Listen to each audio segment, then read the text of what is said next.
Take 46. Take 46. Welcome to Rice Noodle Cinema. I'm your host, Andrew, and today I've got with me Corey Blackwell. And Antonio Diaz. You can follow us on Spotify, Instagram, YouTube, and TikTok. So please follow us there. Yep. And in addition, we also have a special guest joining us, Monty. Introduce yourself. What's going on, guys? I am Monty. Not a whole lot to plug on my end. Hell yeah. That's all we need. Yeah. Yeah, so we're just going to talk about the new HBO series today. This is part 2 of our little mini rapid-fire episode streak while we're prepping for me to... I'll be absent for about 3 weeks, so... I kind of like the rice cakes. That's pretty funny. Well, baby rice cakes. Rice cakes are good. Yeah. But yeah, so we can get into it, or anybody have some initial thoughts that they want to start us out with? I'm going to be the outlier here from what you guys are texting in the group chat, but I'll go ahead and just throw that down right now, and I'm going to die on my hill. We'll see. Yeah. I have no idea what Monty's opinion is either, or I don't think. I might have I some never really backup. said my opinion. Antonio hasn't said it either. I'm the only one in the seen group show chat until like last night. Yeah. So Yeah, you gave it a preface of your feelings, so if they stay true to that, yeah. I don't think I've read any of this stuff. This was that in y'all the. been saying about it. It was the other group chat where it's just the Okay. 3 of us. Yeah, because Gotcha. we have 2.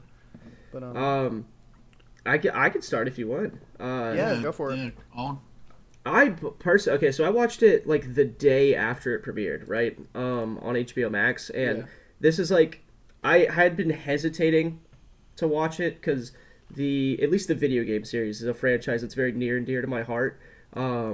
Like both games kind of like affected my life at some very pivotal moments, so I was cautious coming into this, but I could say a lot of the worries that I have been quelled from that first episode. I honestly thought it was like terrific. Really? I had no issues with just about anything that was going on in the entire episode. Interesting. All right, their negativity did not taint you. Yes. Right. I don't have any negativity. All right, it's all Andrew. All right. Oh my God! Really? I'm selling you out, Andrew. Yeah, you wanted to say your little piece? Yeah, I guess I should talk. I'll be honest with you, I don't know what to think about this show yet. I think I need to watch more episodes, really, to get a good grasp on it, but I don't know what to feel about it at the moment. It doesn't really feel like The Last of Us to me. It feels like zombie show or something like that. I don't know how to express it. Obviously it is The Last of Us properties. But it is also really, I don't know. I like I said, I really don't know what to think about this show. I don't have anything negative to say about it. The acting is very good.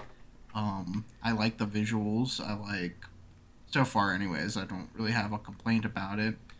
I have some issues with the casting. I don't really like some of the characters that they've casted in it, and I think that's always just going to be an issue with it, regardless of what it is. If you just do almost a one-to-one recreation of a video game and it's not the same.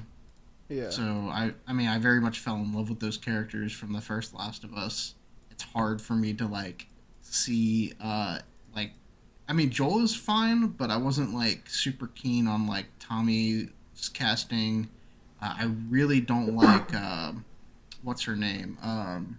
Ellie? Joel's girl or whatever. Oh, Sarah? No, that's Sarah's daughter.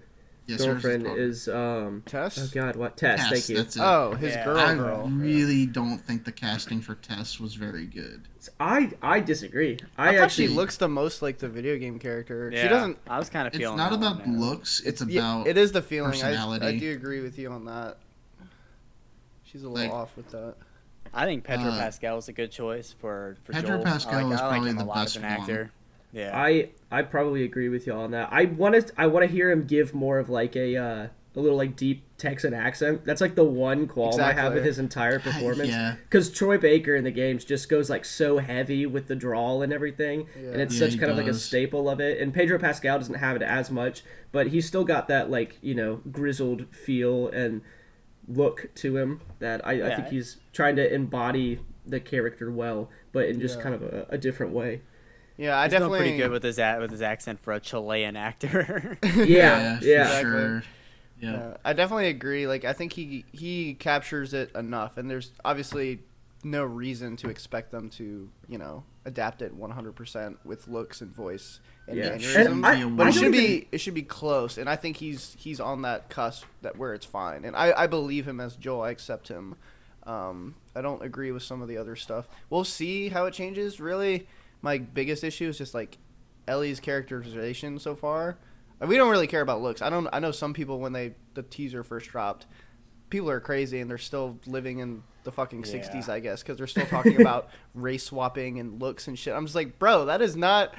I still can't believe people have issues. I don't think who outside, I guess, of like Joel and Tommy, who is I guess race swapped in the show, because Sarah's black. Sarah's and they're freaking out, and I'm like, she's obviously for a character that's in for all of 15 minutes in the game. It makes no sense. And it doesn't matter either because like I think she does a good job with Sarah actually. I liked her as Sarah a lot. Yeah, she did good. Like I said, unfortunately, it's a reality where she's not going to be in the show very much. But I'm glad they kept the line in from the game. I was waiting for it where she hands him the watch and he's like, "How'd you get the money for this?" She's like, "Drugs. I sell hard drugs." I've always loved that from the game, and I'm glad they kept that in. Yeah, me too. Yeah, because on Instagram it came up as an ad like posted by HBO, the trailer, and then a lot of people in the comments are just like, is this the one where Sarah's black? And I'm like, really? Like, that's your takeaway? Or that's all you heard about it? Like, Ellie's not attractive enough. Like, dude, she's like a 13-year-old girl. What's wrong with you? And Bella Ramsey's a good actor. She did awesome in Game of Thrones. She is. So when I was watching it, the one thing that I needed her to get right as Ellie was the way that she said the word fucker. And she screams it in the first, 2 line delivers she has in the show, and it was on the money, and so I was sold from that point forward. Yeah, I was looking out for that as well, and I really didn't think she nailed it. It sounds really different to me. I thought she did. Ellie screams it a lot in The Last of Us Part 2, and so it's burned into my memory, and I thought she hit it. Yeah, well, because I haven't had enough interaction with Ellie's character yet to get a good good read. Like I said, I mean, it's first episode, so it's first impressions mostly is what we're going off of. So obviously, all of our opinions can change. Exactly. Right now, I kind of like the show. I'm not completely sold into it. I need another episode or 2 to really convince me. Yeah, that's fair. But I think Ellie seems okay. Like I said, I'm also going into it with a perspective of these are different actors and different characters, so they're gonna sound and look different. I think Tess is probably the biggest deviation when it comes to her personality, but I think that it's okay because Tess isn't gonna be in the show for very long. Yeah, so spoilers for anyone listening who hasn't played the game. Oh, yeah, my bad. That was the other thing in the comments. Somebody was like, fucking Joel dies at the end. That's what they said. And then so many people replied to the comment like, what the fuck is wrong with you? And people were sending whole paragraphs like, you little worm, you have nothing better to do with your life than to just sit here and ruin people's days. And and then somebody else is like, whoa, he doesn't die. And he doesn't actually die in this one. And they're it's very funny seeing, because this is going to open the property up to a whole new audience. I imagine. It's HBO's highest debut show. It's ever. Really strange to just think about these people watching the show who haven't played the game. I met some guy at Formation. Maybe like The Witcher. Yeah, I guess The Witcher. But The Witcher's a little different because it's not adapting anything from the games. show wasn't. It's more the book. Yeah, it's just like the world and the character. But at Formation, we were talking about it, and this guy watched the show first, and then immediately bought the game and caught up to where he is in the show with the game. And I'm like, that's crazy to me. He's never played it. It's nuts to live in a world where the show is getting people to play the games, because to me this has always been the video game property. It's up there with Halo and Call of Duty in terms of I guess cultural impact. Mm-hmm. And so the fact that it's drawing in new people who have no fucking clue what they're getting into is pretty neat. Yeah, and I try to put myself. Oh, go ahead. I was going to disagree with Antonio on one thing, too. I really feel other than the opening sequence of, the actual infection starting, it really doesn't give off just standard zombie vibes. because you can definitely tell like they're a little different. I don't know. It doesn't feel like The Walking Dead just recloned. Yeah, you know. I agree. Yeah, I mean, they're not. They do a little bit better job. They're not like The Walking Dead, but like, I don't know. There was like aspects of it. I don't know why I felt that way. At least in the very beginning of the episode. I mean, they are. It's a zombie-esque. I think my opinion's gonna change more when we see more of the clickers and stuff. Yeah, because they haven't really gotten into like the actual world. Right, and maybe that is just an element of it that I'm thinking of, where like we haven't really gotten to the point where we're seeing a lot of the more crazy stuff when it comes to the infected. Yeah. I think when it gets to what'll probably be a whole episode with them and Bill, who's going to be played by Nick Offerman, which is really cool. Yeah. And you get to the whole episode is probably going to be it for I think when they get to that sequence, I think that's going to like make or break the show for me, mostly just to see how they handle, because that's like your first real big encounter, because you're scrolling through the entire city and you get to the whole like gymnasium where you're fighting the bloater. So I'm very intrigued to see how they're going to try to adapt that. Yeah. God, I really want to go back and play that game now. God, it's so good. I think I'm going to actually. Yeah. Yeah, I've played it. Actually, like, I think like 3 times. That emotion. I believe the first one's on PC now, right? Is it? I don't think so. Yeah, I think it came along with the Spider-Man remasters, right? Let me look.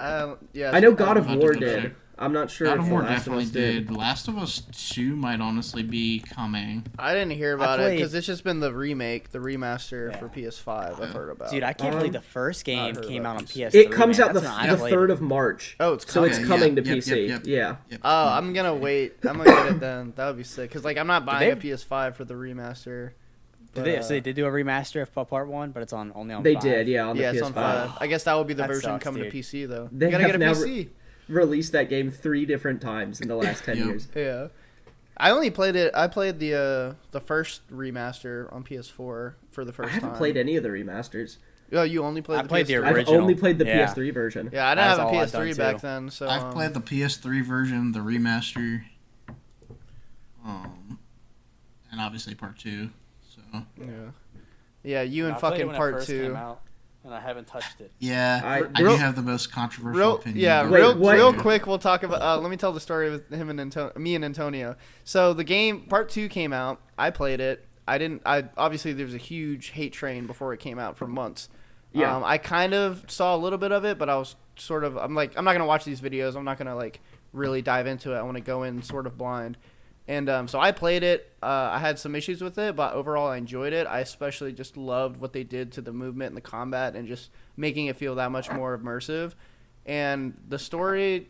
Him and I agree about that as well. Yeah, about the movement and stuff like that. But... Well, not at the time, because... So Antonio completely bought into the hate train, did not play it, only shit on it. I would be playing and telling him, like, yo, you should get it. Like, I'm like 4 hours in, it's pretty good. And I'd text him again, hey, I'm like 10 hours in, like, you should get it. You should play it. And he's just like, no, it's terrible. Literally, I'm at a friend's house and I'm playing.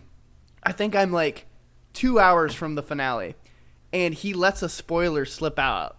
And I'm like, fuck you. We I had was been so like angry. arguing about it for like hours. Yeah, we were on the phone for like an hour and a half. What do you mean? And I was like, well, if you want to know what I mean, this is what I mean. No, you didn't know. You didn't make it clear, because I kept saying, like, I kept reminding you, because it would be like a video game meter, like filling up, like Antonio's rage, and that if that maxed out, you're gonna let something slip. So I kept telling you, like, hey, remember, like, you've seen all the videos, because you already told me you knew the whole story. So I had to keep reminding you, like, don't let anything slip. And it just came out, and I was like so angry, and I finished it like 2 hours later. I'm like, God damn it, you couldn't have waited just 2 hours. And then, 6 months or a year later, you just text me out of you text me out of the blue. You don't text me, hey, I just got it, I'm gonna try it. Out of the blue, I beat the game. It was good. I liked it, and I'm like, motherfucker, I'm gonna kill you. I outright liked it, but I liked aspects of it for sure. Yeah. I think that. The story was pretty mishandled, personally. I don't like any of the Joel and Ellie parts. I liked Abby, pretty much. That was the only thing I really liked about the game. Yeah. Outside of the gameplay, the gameplay is great. This might be a highly controversial opinion, but I love the way they handled the story in Part 2. That's fine. I mean, if you like it, I think you're also taking notes from the guy who's putting in like 4,000 attempts into getting a shiny starter in Pokemon. Oh yeah, that's what we were talking about before. Yeah. He's got like a 1 in whatever I'm thousands, at, tens of thousands chance. 351 resets now. Jesus Christ! Yeah, this man's insane. But we'll get back to the show, so we won't linger on it too long. But just real quick, like people have gone on and on about rewriting The Last of Us 2. That's like a different topic, so it's just like you're talking about a hypothetical thing that's never going to happen. I think they the split only the games into 2 different parts. No, I think the only issue is they should have just changed the order of how it you plays out. keep That's saying it. that. I kind of agree. I think it would have been cool if they bounced back and forth between the two. Yeah, it would have been more engaging for players because the main thing, I empathize with Abby. A lot of people are just like, this isn't Ellie, and Joel's fucking dead, I don't want to play as this bitch. That's basically all they saw into it. They didn't like read into the themes or read into the story. Opposite. I liked Abby and I did not like Ellie in that game. Yeah, that was the other thing too. They're like, oh, Ellie, like this isn't her character. I'm like, well, obviously, like things have changed, but I definitely think it's Ellie's character. I don't like the way it was written. Yeah, I think they should have just alternated for 2 main reasons. Just that way, you're not just stuck with Abby or stuck with Ellie for just hours on end. And you get that back and forth to keep it fresh. But the main reason is just for the fucking timeline, because you kill Abby's friends as Ellie, and then you get all of these flashbacks. Like, it doesn't make any sense. Like, you should get to know Abby's friends, and then when you kill them as Ellie, you're like, oh shit, like I know that person. Like, it's a lot less impactful. It's like show don't tell, basically. It's like the game is telling you that these people are important, and then they show you later. It's like, if you showed me before, it would hit a lot. It hit a lot more, Yeah. That's basically it. I just think they should have reordered the timeline. Yeah, we're also getting off topic here. Yeah, let's go back to whatever we were talking about. And we were 21 minutes in and have barely touched the show. Yeah. So, dude, our tangents are killer. This especially is really hard. It's hard to talk about the show without immediately giving comparisons to the game and using that as context, because that's obviously the the baseline for what they're using. Especially because it's not a book adaptation like a lot of things where the comparison isn't so direct, because the game was so cinematic that it's very easy to compare. I think they'll deviate on the story and going forward if they want to make more of it. By the way, yeah, I agree. The game is way more story oriented. And because they're doing a long form series of it, I think they can add more to it, and they already kind of did in the first episode. They added a lot. You get to it spends a lot more time with Sarah than you do in the game, which I thought was cool, because it kind of makes you empathize a little bit more. She's given a little bit more characterization. I really liked the very opening sequence where it's like the 2 epidemiologists in the very beginning. And they're just like chatting with some like NPR guy about everything. I thought that was a very interesting way to open the show. Yeah. Oh, the global warming is the cause for it all, huh? I do have one. That was pretty cool. Yeah. That I had about it. One of my favorite sequences from the original Last of Us was after Sarah dies. They have this sequence where they play the main theme for The Last of Us with like overlays of all of the different like news reportings and stuff like that of like what happens after the apocalypse. So, during like the credits. So that they don't do that in the show. And instead, they have the credits happen. When did they have the credits happen? It was before that, right? Before anything. It was after the interview. Yeah. Yeah, it was right after the interview. Is like an opener. Yeah. They should have, instead of doing that, saved that little sequence for when Sarah dies. And I know that would have been like halfway through the episode, which is really rough. But personally, I still feel like they should have done that. I think it would have been baller if they did it right then. Yeah. Like, as soon as I was she's done, you're like disappointed about that, but it's like literally nothing. So I can't complain about it. It would have been really cool if, like, right after she died, like, everyone's distraught, and then it's like, welcome to The Last of Us, motherfuckers. Yeah, pretty much. Yeah, I'll have to give it more time, like more episodes, and maybe go back and rewatch it. But like, it kind of just, like I said, I'm open to changes and additions because it's a show, it's an adaptation. But for me, I'm just like, the opening is so good. It gets you into the action. It's efficient and like well done, excellently done storytelling in the game, and it's very subtle. I felt like and I was trying to put myself in the position of a first time watcher, because obviously like I felt like I was kind of getting like beat over the head with like foreshadowing, and it's just like, is that even me like knowing what's happening, or is that just? I feel like I would feel that as a first time watcher too, because everyone knows it's a zombie show. Played the game, so yeah, people are gonna go into the show and be like, yeah, it's a zombie show, and like, I don't know, the opening where it's just a little bit of Sarah, a little bit of characterization, some great moments, and then the action unfolds from the house. The only other foreshadowing you get is like the TV reports when she gets up and she's all groggy. One of the things about the game that I think really benefits the story is that the whole beginning sequence happens in the house, and then everything goes kaput after they leave the house, basically. Yeah, I just felt, I know they wanted to add stuff and give the interaction with the neighbors, and they it's hard because adapting it into any kind of film or show, you have to either expand or contract the story. And so with a show, you're going to have to end up expanding aspects of it. So you have to add things like filler and stuff like that for episodes. But then also, it gives you an opportunity to do more characterization. Like I said, I mean, you might lose out on aspects of the story where it's a little bit more clean in the case of the game. But then you gain aspects of the characterization for Sarah, where we didn't spend a lot of time with her in the game. We spent a decent amount of time with her in this first episode. Yeah. So for me, the episode felt sort of bloated, and I was confused why they would, because like I said, you can add shit, you can take away stuff, you can you can adapt. It's an adaptation, but it felt bloated because I'm like, wait a minute, these are hour-long HBO episodes, and they're making how many seasons we don't know, or at least if they've announced it, I haven't seen it. The game is 15 hours average, right? Obviously, a lot of that is gameplay, but almost all the gameplay is, story progressing. Obviously, you're not going to just translate one-to-one like all the fucking zombies you kill. But there are so many story beats in the game. If you cut the gameplay out, I feel like it would be around 10 hours, 10 episodes. That's a season right there. So that's why I was confused why they're adding stuff. But then they also take away scenes like Robert is already dead. And I'm like, you just took away like so much shit. It's an hour 20, it was like an I hour think. 20, Yeah. So but that's common for a pilot, though. You also, so you got to put it in perspective of being a pilot and world building. I was like, if it's going to be like an hour 30 for every single episode, I would because they have to build up the characters. Yeah, they got to build the world. They got to set everything up. The thing that I do like, I think, a lot about this first episode is I'm glad they're treating it like a television series with multiple characters, because the only one downside to the game is that the entire time you're really just getting Joel's perspective from everything. Because obviously that's and sometimes Ellie's a little bit, when they do the whole sequence in, what is it, Utah? Yeah, the snow.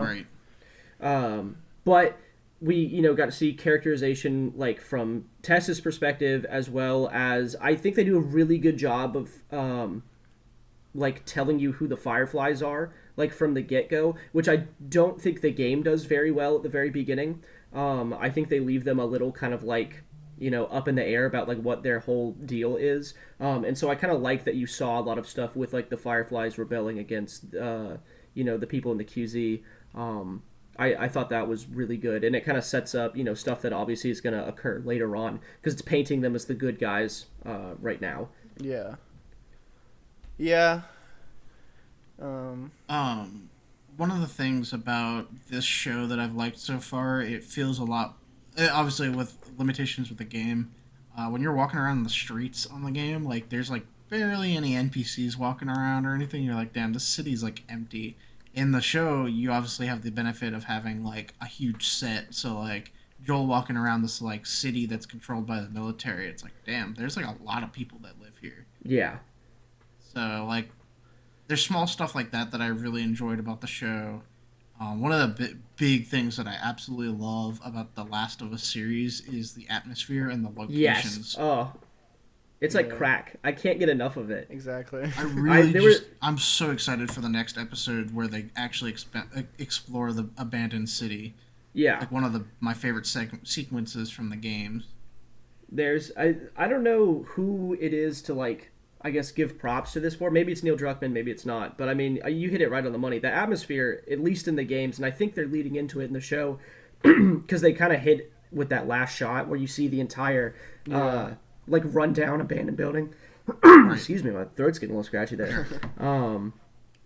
But you just it feels so much more immersive in like this kind of like destitute land that they're getting themselves into, and that feeling essentially like doesn't go away until they get to I think Jackson, Wyoming. Yeah. Right. Yeah. I think in terms of like atmosphere and being immersed, it wasn't there for me until things started going to shit. And yeah, especially that last Into the Dark scene where they take out that one soldier, and the crane shot where they show the clicker, and then before that during the whole chaos where they're in the city trying to get out. But before that, it felt, I don't know, it didn't feel right. I guess because the game shows none of that, and it's just basically nighttime, and that's all you really see, and you get right into it. It just felt like I wouldn't say the props felt cheap or anything, but like I just felt like I was watching like a CW show. Like, I don't know, it felt kind of cheap to me. It didn't feel like a high quality HBO, and that could be me getting used to all the new things they added, the new conversations, the new scenes. But I think that might change for you in later episodes. This is definitely the episode to skimp out on the budget on a little bit, especially I think in the second half, not so much the first half, because obviously they get into some really crazy shit later on as the story moves forward. I'm really holding out to see how the clickers and all of the different zombies are adapted. Yeah. I think they're gonna look good. From the pictures I've seen and stills and everything, they look pretty awesome. Oh yeah, I can't wait till they get into that, because to be honest, I don't know if you guys felt the same way, but like the beginning stages, like fresh zombies or whatever, fresh infected, I didn't like how they looked, I guess, the same, but they moved in a very like manipulative way. Yeah, they don't do that in the game, and I think that adds a lot to it, because like the twitchy like fast movements where they're like getting up. Like they're collapsed on the ground, they're like getting up to chase you, and they're just kind of flailing around, like spazzing out. I'm just like, that wasn't in the game, and it was just giving me the impression that they're trying to like do something else to it, or like fit in with other zombie shows to tell the general audience that has no familiarization with the property. It's just like, look, these are zombies. Look, they're so scary and crazy. Look how they move. And I'm just like, it just felt forced to me for no reason. But yeah, looking at the stills and the clickers and stuff. The other characters, I can't wait to see what the bloater looks like, but it kind of threw me off. The fresh zombies definitely remind me a lot more of zombies from like World War Z. Yeah, they're also fast as fuck. Yeah, even Grandma. Jesus, what do you think about the stuff coming out of her mouth, like all like the fungi? Yeah, that was cool, the little tendrils. I'm glad that they explored the neighbor characters a little bit more, because like in the games, it's just like Joel comes in, something's wrong with what did they say, the Shannons or something like that. They don't get close to them. I think they're sick. Yeah, that is true. He comes out the window, glass panel or whatever. Yeah. It's Joel in this episode did the cardinal sin of any apocalypse story, which is as soon as he killed the old lady with the wrench, he drops the wrench. It's like, motherfucker, pick it back up. Yeah, like, you're gonna need that. You're gonna need everything you. Yeah, I think the other part, unless I miss her, it's been a while since I played, but like when they're in the truck all together, Tommy, Sarah, and Joel, like they already have a really good grasp of what's going on in the show, and I don't think it's like that in the games. I'm pretty sure they're just like, what the fuck is happening? Like, people are acting crazy. Like, they're just saying sick. But, like, literally in the show, they're like, yeah, there's an infection that started downtown, and it's this and that. And it just felt like they were in too much control, and it kind of took away from the chaos of the scene. I don't know if it took away from the chaos. They definitely felt like they were, like, doing all the little, like, nods and jabs and whatever about, like, there's a zombie apocalypse coming, of, like, there's, like, planes and cop cars, like, flying or down the streets and stuff like that. Speaking of planes, the sequence where the like 747 crashes, that was awesome. Yeah. You guys like that? I loved it. I thought it was over the top for no reason. It is a little over the top, but because in the game it's just another car. When the gas stations explode, the car like runs into a gas station and it blows up. Yeah, and then when they get like. Well, don't they get hit with a piece of the plane or something? Or am I remembering? Yeah, they get. Yeah, that's how they crash in this one. Yeah, instead of being just like another car crash. In the game, they get into a car crash. I thought the plane sequence was cool. I thought it was a neat way to kind of show it. I thought it was an interesting way to like fake you out, because they definitely faked you out thinking that the car crash was coming, Yeah. And then it didn't. And then they turned around, and that's when the plane came back. Yeah. It crashed. I liked just the sheer amount of people when they showed that, like, the whole truck sequence was really good, because that's basically like almost a 1-to-1 recreation of like the cinematics from the game. Right. Like, passing the burning farm and like getting into the city, and when all the people are like rushing out of the movie theater, like there's so many like real people, like it's just that definitely like immerses you, like it really feels like some shit is going down with just like the sheer it's amount hard of to crowd. tell like who is what and what is going on in that scene too, so it definitely adds to the whole panic of it. Yeah.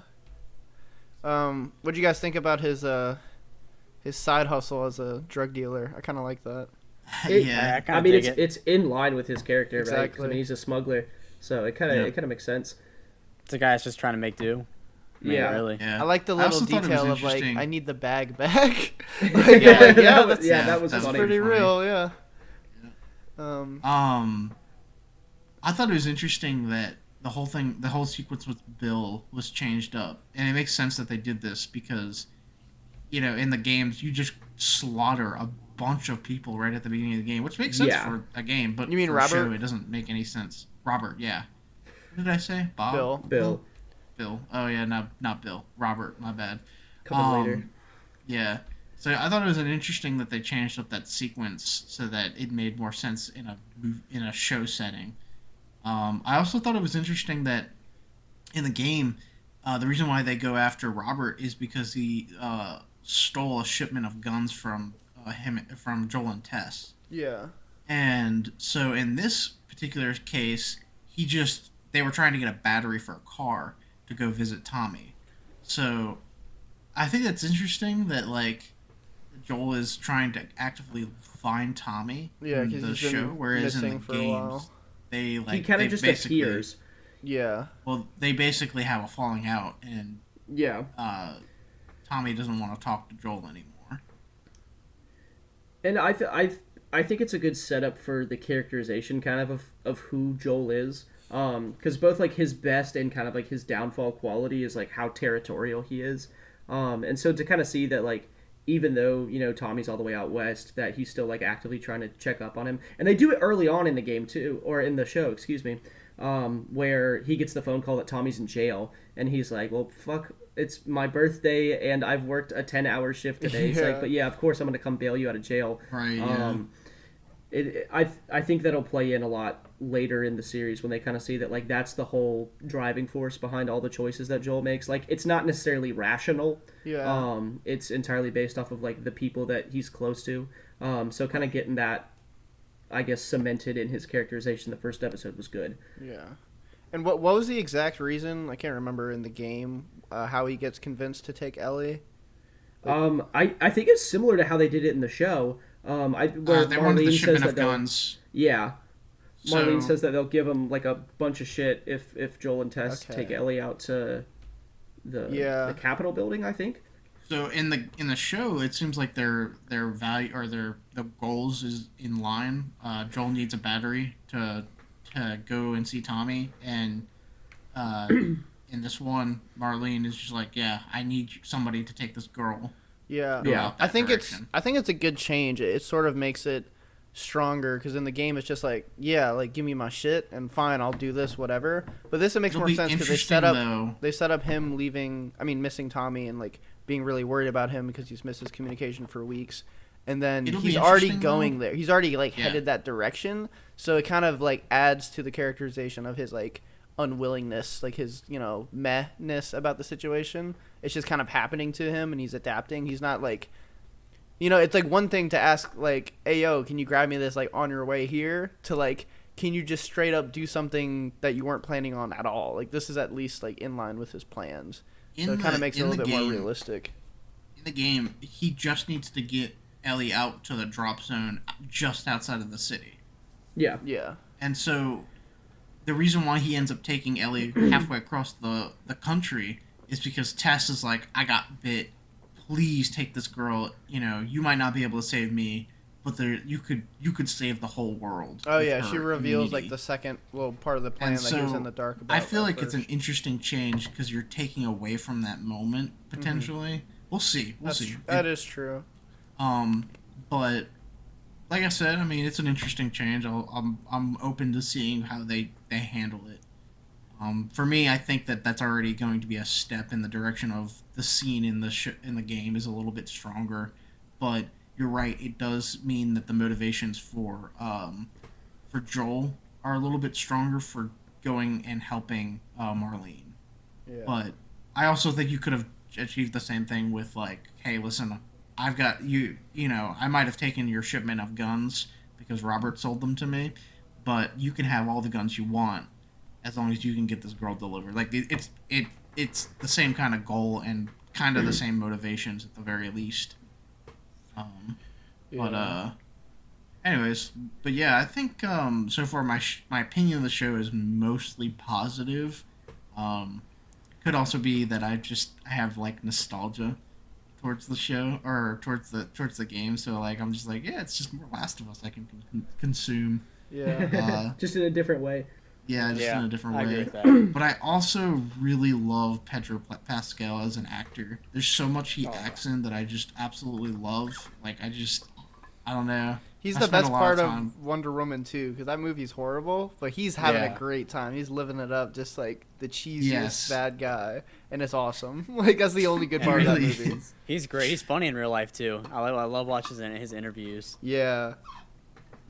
I was like, oh, I'm not sure. I could be your daddy. I'm not actually a daddy, but daddy's just a state of mind. The camera's like, I'm your dad. Yeah, and I love him in. He's my favorite part of the Mandalorian. So Yeah, no, he does great. Yeah, no, with he's that. awesome. That was the first time because I didn't realize I like knew him from other stuff before The Mandalorian. So when they did the face reveal, I was like, "Who the fuck?" Because he looks like if you've never seen him before, you just see you don't expect the mustache, you don't expect his kind of like scraggly hair and sort of like thin face. Like I was just like, "Who the fuck is this guy?" Like this is what he sounds like. Like his voice does not match his face at all in that show. So it's just really funny. it kind of doesn't. He's kind of got like a because he's got a little very filter on. different He's speaking voice out of tone. his helmet. I've been a fan of him probably since season 4 Game of Thrones. When he gets his plays head Prince Oberyn. Yeah. Hamburgered. Oh yeah. Oh my god! I can't believe I forgot he played in that show. Yeah, because I haven't seen Yeah. Game of Thrones or Narcos. I saw him in like something else, but yeah, Mandalorian was like the first exposure I really had with him. Him in Game of Thrones is awesome. That's probably Well, him like and Bella still to both this are day my from- favorite. Yeah, both from Yeah. Game of Thrones, which is Yeah. kind of Yeah. crazy. Yeah. She took a break. I can't remember if she left the show prematurely or just when her character wrapped up. She took a break, but anyway, I know she was. I saw that she was talking about like mental health issues and Wait, stuff. who was? Wait, what? What Bella, Bella Ramsey. Bella Ramsey, Wow, Ellie's she actor. was actor. very, No very idea. young in that show too. So I'm glad. Yeah. I'm glad after her break or whatever, she feels better and is in a Yeah. healthy spot and can return to acting. Picked a hell of a show to come back to. Yeah, definitely Yeah. gonna be intense. Did you guys think? I didn't believe her as Ellie. I want to see more of her, but she was like a little too, like it was just anger because obviously Ellie is a very, is a person that Sarcastic. expresses anger a lot. Like she's not afraid to, and she's very Yeah. sassy. I got they less may build sassy too. and more just like flat out kind of like Yeah. what's the word? It didn't have like depth to it in the performance. It kind of felt like she was reading lines and like rehearsing at some moments. It kind of pissed took off me out and, of like, it. Yeah. It kind of seemed like Yeah. she was practicing on screen. I'm like, no, you're I filming think now. the one like great scene of characterization that she had in the episode is when The Joel knife. falls asleep on the couch and she wakes him up and she's like, "Hey, this song was playing on the radio. It's like Wake Me Up Before You Go Go, like an 80s song." Yeah. And you just see like the look of distraught on his face. He's like, "Oh shit." And she's like, "Yep, 80s means something trouble, bad is happening." yeah. She's like, "Gotcha." Yeah, that was pretty cool. We cracked the code. Yeah, that was good. I think we're gonna have developing opinions as the show goes on. We want to kind of make this like a series and just continue to break them down. Yeah, no, I we really could think we definitely could do do that. it. Especially because Yeah. we only suggest one movie per episode, and the second slot is open for things like this, like cultural. I mean, this only takes culturally an hour or relevant two, stuff. so we can always do this on the side as an We extra. could do that on the side. Yeah. For sure. Good. Yeah, we're definitely invested in it, and we're definitely gonna keep watching. So, Do some more rice cakes. yeah. Yeah. I'll figure out a Last exact of Us name. cakes. Yeah, there you go. Is it The Tommy's truck? last of the cakes. The last of cakes. Yeah. Is it Tommy's truck or Joel's truck? Which one? The pickup in the very truck. beginning. I think that's Tommy's truck. Okay, because Yeah, it's got a First Armored Division sticker on it, so that's gonna be. That's the I was unit I'm wondering going about to that. in El Paso. Yeah. I Because I saw that and I was guarantee like, it's that's my unit. Yeah, it's probably Tommy's truck. Yeah, because I was trying to think. I'm like, I don't remember the games mentioning either of them being veterans. They're just kind of like tough Texas men, like. It Right. would kind of make sense that one of They were them would be. military. And Yeah. if that's the case too, like if they characterize that a little bit, it makes way more sense as to why Tommy, yeah. is with the Fireflies as opposed to Joel. Yeah, and he's gonna have a whole, base eventually, so it Yeah. definitely Right. makes sense. Yeah, there's some little things I noticed and stuff. When Sarah was at the neighbor's house, like looking through the DVDs, I saw like an old school compilation of Pink Panther. And I'm like, yes, like you never see that because that's the shit that I used to watch as Yeah. a kid. Because I didn't have I remember cable. Pink Panther. Yeah, I didn't have cable, so I didn't really watch like SpongeBob and Fairly Odd Parents like everyone else. I like watched PBS Kids, and then we would just get like DVDs and VHS of like Looney Tunes seasons and Pink Panther and stuff. So it was cool to see that little detail. What did you guys think of the sequence right at the end when Ellie stabs the guard or whatever in the leg, and then Joel just absolutely beats the hell out of him? Oh, he has like a little PTSD flashback and just goes Yeah. ham on him. Yeah. I think that was a good scene. The flashback was totally unnecessary. Yeah. They really should have I don't like. know. I don't know. I mean, for like the average viewer, it might have put it back into context. Yeah, And now I- he's getting like that parental. I just kinda kick in. feel like you would have like even on a first time watch like you see like you would have known what's going on. Like I felt like that was a little too much. Like Look, man, telling, some people not are just showing. pea brains, I know, but A I don't. little extra push. Yeah, but I don't like when shows have to like go to the common like lower the standard to the lowest common denominator. Like No, Yeah, but I feel like with something like this where you've sunk a lot of money into it, because I think this is You probably wanna very make sure it's a expensive hit. to make. yeah, that is true. It quite possibly could be a studio thing. And also that I think might have just been like a little bit of a nostalgia thing, just to like throw that in there. It's like, remember Sarah died. Remember when she died in the games? Just to kind of like re-emphasize it. I agree though. I don't think they needed the flashback. I think I just the whole personally setup agree with- itself was enough. I personally agree with you, Andrew. I think that there are way too many films and shows out there that try to that really treat their audience like a bunch of idiots, and so I would definitely prefer more of the subtler terms when it comes to just like letting your audience figure it out for themselves. Yeah, 2 + 2 is a good rule. Yeah. Don't give the audience 4, give the audience 2 + 2. But Yeah. There you go. so I'm confused because the game takes place in 2023, literally the perfect setup. But why did they change it to 2003? Why is it a 20-year time difference as opposed to a 10-year like in the game? What do you mean? The game starts in 2013, the outbreaks, Oh, okay, gotcha. and then gotcha. in the future where everything's gone to shit and the main story takes place, it's 2023. And it's I the don't same know thing, that but except one. the flashback is. I'm like, I feel like adding 20 years just sort of. Because It now kinda- he's 57. Yeah, it puts a block. It puts like unnecessary obstacles in your way because, like, That now does- Joel is yeah. older, so his That physicality kinda is did gonna bug be me, yeah. more like unbelievable because it's 20-year difference instead of 10. But that's Yeah. not I like thought the it main was. thing. It's not a 20-year difference in the game. No, it's Maybe. 10 I, years. I Maybe they thought just- it was 20 years. I in no, the I game. looked it up. You don't have to look it up. It's a Okay, 10-year okay. difference. I trust you. Maybe for non-game audience, they wanted the degradation of the buildings and like the actual world to be more believable, I guess. Because Well- 10 years, that's not going to look like that. That's what I was gonna. Well, that's what I was gonna bring up, and I'm like, I feel like that highly affects how the environment is gonna look like, the buildings, the fauna and shit, like and all the fungi like growing into different places. I'm like, Yeah. that's a huge 10 years in terms of growth is a huge difference. So I guess if they did research and said, okay, we kind of undershot it at the games, that would make sense. But to me, I just think that's kind of what assumed they're going for. maybe. 'Cause I thought 20 years. I'm just like, well, then the building 'Cause, should I mean, be like, you said, more the- fucked up. I mean, well, 10 years, nothing's really gonna. I mean, you're not gonna have buildings that are completely collapsed, and and realistically, I would think, because at the end of the day, it's still. Well, they want to collapse after 20 years. 20 years, really, yeah. But maybe they're just the whole trying thing to is stretch like it to make it a little bit more believable. I think the only reason buildings are collapsed are because of like fighting, because of bombs and rockets and shit. Yeah. Because a building's not gonna fall after 20 years of abandonment either. No. So Right. I was just really confused with that. I mean, it's Maybe a they little just thing. wanna- It didn't really take my immersion out of it. No. I definitely just that does make it hard. Like, that was something I did think about the end. I was like, dude, he's gonna be 57 throughout the show. Like, it's kind of hard to believe that he's that old of a man running around doing all this stuff, as opposed to 47's a little more believable. But whatever. I mean, I don't know, man. There's some high speed 57-year-olds. No, out there definitely are, and I guess it. I mean, would, if he's been staying physical too. exactly, it it's makes different. sense if he's living in a survivor world. He's keeping up his strength, but. Well, I mean, when we'll get to Bill, probably in the next episode. Like, I think Bill in the game's pretty fucking old, isn't he? Like, he's got to be in like his 60s because he looks really old. He's got white hair. Now he's in his 70s. Yeah. Yeah. Some of the other little details I liked was when he's like getting paid for the burning bodies job.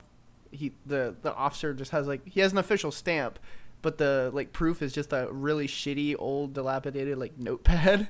Yeah. And I'm just Yeah. I like that, They're really working with what they got here. Exactly. But I guess, and then the other thing was she introduced herself as Veronica, which obviously was just a way to protest, I guess. Well, I'm confused because they showed her come in as a child, and I think she was. Did she say she was Veronica back then? No, I think that was just a thing with her and the Fireflies, where she was just like, "Fuck you, I'm not giving you my real name." Oh, so did she? Was she intercepted when as a kid with? They snagged with her, FEMA or whatever it's called. FEMA. Fedra. Fedra, that's the one. Oh, yeah. so Fedra picked her up. Okay, because I was just wouldn't the Fireflies know your name at this point? But yeah, I guess that wasn't the case. Well, I think Marlene knew who she was because she had said that she had placed her there. But I think that was a little side thing that Marlene was keeping quiet for the whole time. Yeah. I thought, like I said, a lot of the things they added, I just felt like they were rushed in a way, or I don't know. It was done. It wasn't done terribly. It was done fine, but it just it didn't fit completely. If that makes sense. It was kind of forcing a puzzle piece, with the neighbors and all that stuff, and making the little jokes, just give her all, I don't want to go over there. It's been so long. And then when Joel's actually talking to the neighbors, after school should be over as long as you want. Those little details kind of fit for me, but at 80-90%, not quite. But one of the lines that I think 100% connected, and I was like, okay, that addition I feel is when him and Tess are traveling together, and I think Joel goes off about the architecture or something like that, and she's construction corner with Joel over here, I don't know, with Joel Miller, and I was like, I don't know, for some reason that line out of anything felt the most in line. Yeah. And the big thing for me, I just hope when it gets more into it that they take those little quiet moments and just let kind of Joel and Ellie shoot the shit with each other. Yeah, because that was the best part of the game. Yeah, I mean that's really the driving force of it. Yeah. Also, I did just look it up. I skipped through a playthrough. It is a 20-year time skip in the game. What? I looked it up. It said 2013. I screenshot it, sent it to the group chat.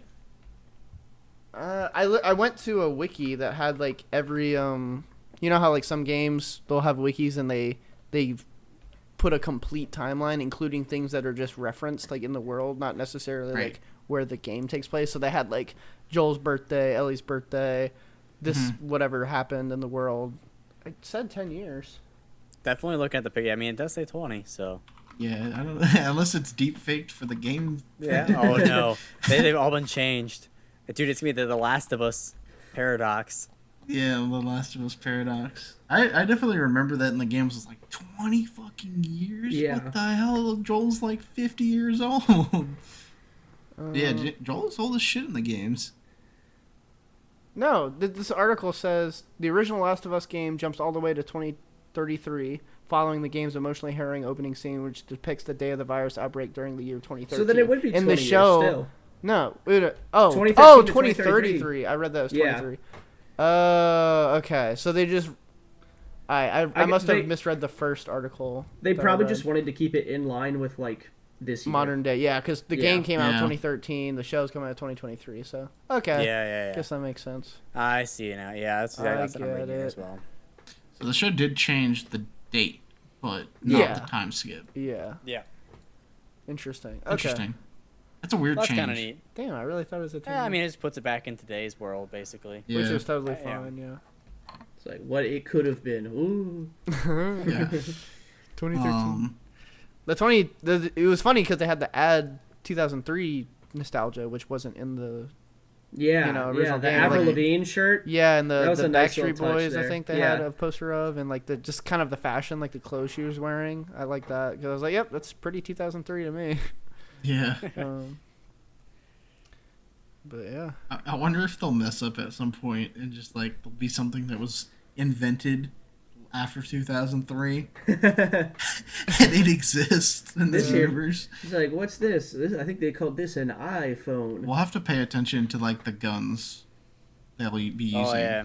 Yeah. Because if they use like a modern shotguns model of a particular firearm, and we're just like, that gun did not exist in 2003. This is. I'll tell you what pissed me off the most, and this is purely like a me thing. At the very end of the episode, when he kills the guard, he picks up, I guess, like the SMG or whatever he had on him. And I was so mad about that because in the game you don't get a fucking automatic weapon until the very last sequence. Yeah, he has the revolver, right? And then she has like a shotgun. They should have been a little bit more frugal with that, or not as frugal with that, and just like made it so that the guards that he first encounters really only has like very like shitty guns or something like that. He may lose it too, because in all the actual artwork, he has a shotgun on his back. Okay. Or like a rifle. Well, because in the game, he might get lost. If you think about it this way, I don't think that the Joel in the show is going to be able to carry around the arsenal that you got to carry around in the game. That's true. Yeah. Well, I've got 2 shotguns, a rifle, 2 pistols, a bow and arrow. I got 100 nail rounds bombs. of ammo for every single thing that I'm carrying. And two med kits and a plywood board that I have nails in and like shivs. Take your pick. Flamethrower. Yeah. Well, I mean, you only carry like 2 main Some weapons at once, so at least they do limit and 2 but he can just pull out he just unzips his backpack, pulls it out, and then it's holstered on the side of it. It's a game thing. I'm looking at stills from later episodes, and I don't see it like an M4 in any of them, so I'm assuming he loses it. Right. So in the game, they just completely avoid the guards, right? And then you have to fight. You have to get past the clicker, and you may or may not fight the clicker, right? Right. I think you can avoid the guards, and I think some of them you have the ability to like kill and take out. I think you can run and gun through that sequence if you feel like it, but it's like really difficult. Okay, because I can't remember, because I don't remember the game ever limiting you know, like not being able to pick up an enemy's weapon. So like the fact that, because you definitely don't get an automatic rifle until like the end of the game. It's literally like as he's running through the hospital. Yeah, that's the like end of the game. the final. Yeah. So I don't know. The only times you can pick up guns in that game is like very specific events. So like you like come over to like a corpse with like a revolver in its hand or something like that. You pick up the revolver. And then the only thing that spawns on enemies are ammo and supplies. Oh yeah, I guess that's true. But they keep it in line though, because like the enemies have guns you already have, so you wouldn't pick them up. Right. But what was I gonna say? Oh yeah, the scene, going back a little bit timeline wise, the scene where Sarah gets killed. I thought they like dragged that on too long because it was like perfect timing in the game, because it was sort of just like, he's carrying her and he gets stopped by the guard with, pointing his weapon towards him with the flashlight, and then he like, it's a very quick call, and it's a slow, like they reversed the speed of the 2 events. So the one, he's radioing into headquarters or whatever, his boss, and saying like, oh really, like okay, you don't know exactly what they're saying, but then he slowly raises his muzzle towards them, and it's like all this buildup and this terror that gets, you get filled with as you're realizing what's about to happen, and then it happens. But in the show, he's like, he goes back and forth, he's like, yes sir, yes sir, yes, he says yes sir like 6 times, and then he says I'm sorry, and he like boom, like it just didn't fit because the guard is not unwilling. He doesn't want to shoot them, but it's an order. So He's, he's like, slowly, wavering. he's slowly putting the muzzle up. But in the show, he's just like, yep, instant. Like, I'm just going to raise it up in 0.3 seconds. Like, I'm actually, like, acquiring an enemy target. Like, it didn't fit his role. Like, he's supposed to be showing remorse and, like, hesitance. But he was just like, yeah, let me just, sorry, here you go. And I was just like, that kind of ruined the pacing for me in that He did hesitate, scene. did he not? No, I he thought brought I that remembered barrel him- up like he was clearing a fucking room, like he Yeah. was SWAT. Like, that was, I was like, why'd you, what? Like, you just, yeah, I just thought there was no reason to, like, change that scene. And it kind of, like, cheapened it for me. I don't know. I think it also could be just kind of like one, like, time constraint, right? That they had for the episode, and two, maybe there was like the expectation that it was, people have played the game already, so it's like the Uncle Ben Spider-Man thing. It's like, are we really gonna rehash like the entire thing again, like of this game that we've already released twice and actually 3 times up until this point? It's like, she's gonna fucking die. Well, And that's where I'm getting at, because it's like, you can change things. Robert's already dead. Okay, cool. Add these other scenes because it's an adaptation. It's a show. But I'm saying that particular scene, it was about the same amount of time, if not in the show longer, because he was on the radio for so long. He was on the radio for like 40 seconds, and then the game is just a quick little check-in. Then he's like, damn, I really got to do this. He hesitates, slowly brings up the rifle. Boom. The show makes that scene longer, but it's like maybe they're attempting to create more tension by like making the scene go longer. But him just going, yes sir, yes sir, yes sir, like in that, he's got, the voice isn't intimidating. Like, it's not, even if you don't know what's happening or you know what's gonna happen, like, I should have still felt like tension in that scene. But like, I don't know. I can see what you're saying. Yeah, I really like the scene immediately afterwards where Joel's like trying to put pressure on the wound. And is just like screaming at Tommy to help, and Tommy's just like standing there, that was like, good. dude, there's nothing we can do. Like, she took 2 rounds to the abdomen, and she weighs like 100 pounds. Probably 80 pounds, honestly. Right. She's already lost like a fifth of her blood. Yeah. Yeah. No. Yeah, that was a good scene. Like I said, yeah, I really enjoyed Sarah's performance. I thought she was good. That's why I was so jarred. I was so jarring when I got to Ellie, because I was just like, I got Sarah from the actress playing her, and I didn't get Ellie from the new actress from Bella. I think we just need a little more time with it. Yeah, Once we get I into agree. those, like, once we hit the moments where it's just kind of like her and Joel, like, in the environment, like, and nothing's going on, they're just like chatting. I think that'll like really tell us. Yeah. We'll get that Like characterization. how well the casting and the chemistry works. Yeah, I hope so. I hope they have a good chemistry and all that. Same here. Because like you want the nuance in their performances, and I hope the show isn't going the route where it's like, let's sort of like boil down a few layers and kind of make them a little bit more base in their emotions, like, because it's so perfectly like done in terms of their characterization and how they talk with each other, in terms of like expressing emotion and care and concern, and like anger, like all that stuff. It's just like, I'm my first impression is Ellie's like way too angry, like. Yeah. I'm waiting for Joel to just tell me he's not my dad again. I'm ready to be hurt again. Yeah. But yeah. Anybody have anything else to say? Pretty much No, wraps I it up think for I- me. I think I said pretty much everything I wanted to. Like I said, I think most of my opinion on it is just I need to see more to really get a good grasp of it.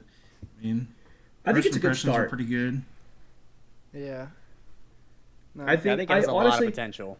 I do. Oh, I'll say the one thing. You were talking earlier about how you thought the episode felt bloated, and I think it would have felt less bloated, honestly, if they added more to the runtime.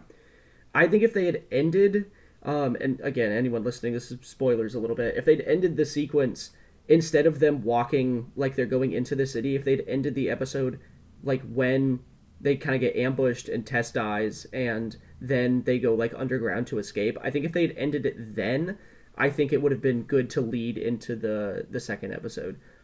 Yeah. Yeah, I can definitely I see see that that. working. Just double down and make it like almost like a movie premiere, like Yeah. a 2 hour, Like hour part one. 40, hour 50, Yeah. 2 hour. Yeah, I could see that definitely working, because yeah, that's just getting into like pacing, because there's like exposition setup, and then things go to shit, action, and then there's a lot of like Firefly talk and test talk and like not a lot of stuff going on. Then he's like burning bodies, which is like world building. That was interesting. And like him holding. You see that little kid get killed, basically. Yeah, like she couldn't do it, and he's like, she calls him in picks to it up and throws body. it. Yeah, just completely emotionally, just dead. Like a sack of potatoes. Yeah. Yeah, so that was good. But yeah, there was a lot of world building in the new, like, 20 years later world. And there wasn't really any action besides confronting the guard that he, like, dealt drugs to. And that was pretty much it. Like, it was all talking, setup. So I can definitely see, like, one final, action piece. Maybe not even all the way up till, like, Tess dies, but just maybe finish out instead of the camera panning up and leaving while they walk through that, like, concrete area or whatever in the dark. They, like, have a conflict with, like, a clicker or, like, cut right as the clicker, like, jumps out or something like that.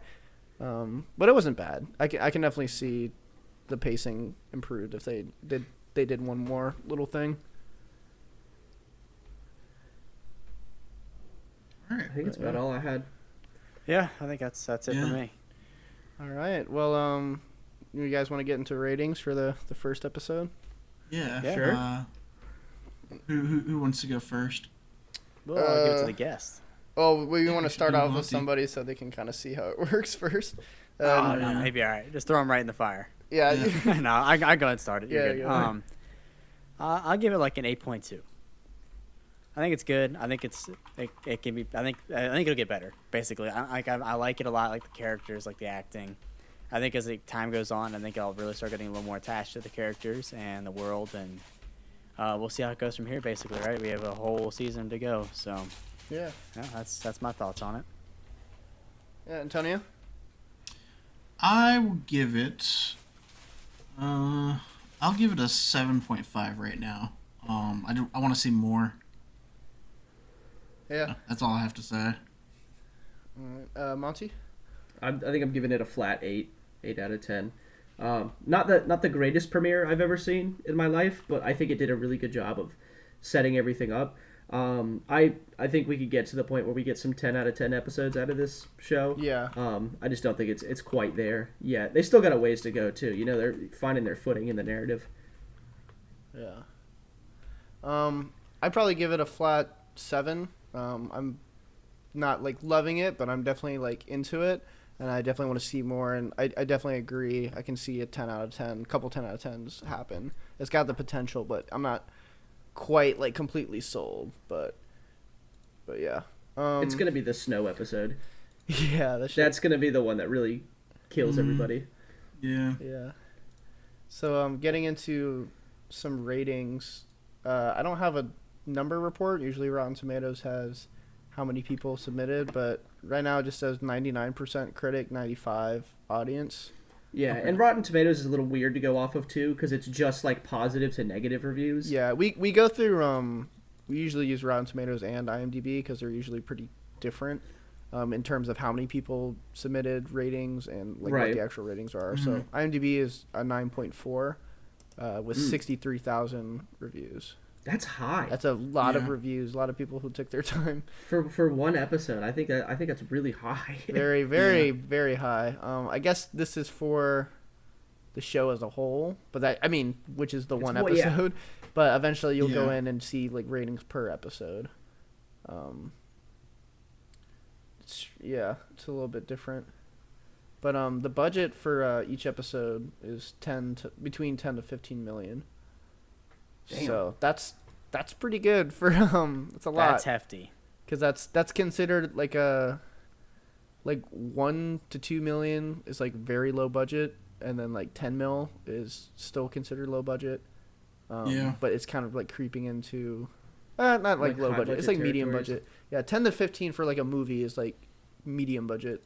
Sometimes, obviously everything's kind of different nowadays with like Marvel, Disney, crazy shit where they spend $250,000 absurd amount of money for like the worst product on the planet, or like Avatar and shit. Like so much money goes into those. Yeah, Avatar at least looks like it cost the amount of money. Exactly. Yeah, Disney. Sure. Yeah. Fucking Marvel's terrible with that shit. But yeah, so apparently it exceeded the first 5 seasons of Game of Thrones, I guess, with its budget per episode. So it's already starting with a lot more money. And yeah, I guess that makes sense. HBO's got a lot more money now, just from traction from other shows. Yeah. I'm praying to God that the clickers and the bloaters are a mix of CGI and practical. I would absolutely love if it was entirely practical, but that's a little bit unrealistic to expect. In today's world as well. Yeah. But I really hope, especially with the clickers too, because they're a little bit smaller. You know, I hope they kind of go the Lord of the Rings route with it and really just try to do a lot of like prosthetic work and stuff. I think that would be fucking dope. Yeah, because in the original trilogy, the orcs look fucking amazing. They look so good. The dude. Hobbit, they're just like CGI'd little. Yeah, they look terrible. Yeah, it's not nearly as good. But yeah. Well, I guess that's about it. Monty, thanks for joining us. Thanks for having me. I'd love to come back week to week and continue to discuss this with y'all. Yeah, we can definitely make it either, like you were saying, Antonio, separate series, or I guess that's probably the best route instead of making that the second slot for movies. But I mean, either way, I don't care. Yeah. Do whatever we want. We're our own bosses here. Exactly. Yeah. Yeah, we don't have a corporate quite yet breathing down our necks. Well, I don't really. I hope we never have a corporate oversight. But Nah, I'm pretty cool with this. Yeah. Yeah, so the next episode in our little mini speed run will be 12 Monkeys. So we're about to record that now-ish. The timeline is messy, but yeah, the next episode y'all will get is 12 Monkeys. We're seeing it in a week. All right. Or that would be because Interstellar is Wednesday. This is next Wednesday. Well, I guess. Yeah, this is the 12 Monkeys, but the last of the triple. I guess we could. We don't have to release it in recording order. We probably should release this first. Now that I think about probably it. would be the best. Yeah, that'd be a good idea. Even though we're recording you a will second. be seeing this. Yeah. This is the first. Okay, next time you'll see Interstellar, and then after that, we're still getting it together. Okay. Yeah. Listen, it's a work in progress. All right. All right. Well, thank you everyone for listening and joining us, and you guys thanks for having me, guys. Have a good day. Man. It's been real. Hasta luego. See ya. Bye.